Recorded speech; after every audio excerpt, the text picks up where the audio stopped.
Top quality और consistent performance के लिए सिर्फ सिल्वर पंप नाम याद रखना। સુરતમાં પાંડેસરાની બ્રોડવે ઇન્ટરનેશનલ શાળાની મનમાની, આરટી હેઠળ પ્રવેશ છતાં 70,000 ફી માંગ્યાનો વાલીનો આક્ષેપ।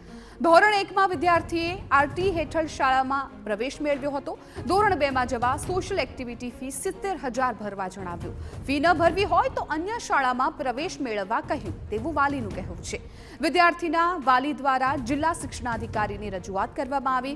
સ્થાનિક કોર્પોરેટરે વાલીની મદદે આવી સીએમને જાણ કરી।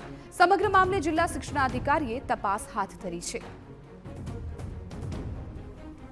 यानी 2024 में उसका आरटी में नंबर लगा, तो अब दूसरी बार फिर पहला साल वो बच्चे ने पढ़ा वहाँ पे। उसके बाद अभी उन्होंने हमको फोन कर बुलाया कि आप यानी हम आपके बच्चे को स्कूल में यानी अभी नहीं पढ़ाएंगे। उन्होंने बोला अगर आपको पढ़ाना है स्कूल में तो 1 लाख यानी 70,000 रुपए आप पे एक्टिविटी का पे करिए, नहीं तो हमारे स्कूल का जो फीस है, जो हमारा फीस है 1,30,000 वो आप पे करिए। एक पेरेंट्स मारी પાસે આવ્યા હતા કે જેમના બાળકનું 2024 ની અંદર આરટી હેઠળ બ્રોડવે ઇન્ટરનેશનલ સ્કૂલની અંદર એડમિશન લાગ્યું હતું અને ત્યાં એમનું બાળક પહેલા ધોરણની અંદર ભણી રહ્યું હતું અને હવે જ્યારે વર્ષ પૂરું થવા આવ્યું છે ત્યારે પેરેન્ટ્સને બોલાવવામાં આવ્યા હતા અને પેરેન્ટ્સને કહેવામાં આવ્યું છે કે તમારે 70,000 ફી એક્ટિવિટી ફી ભરવી પડશે।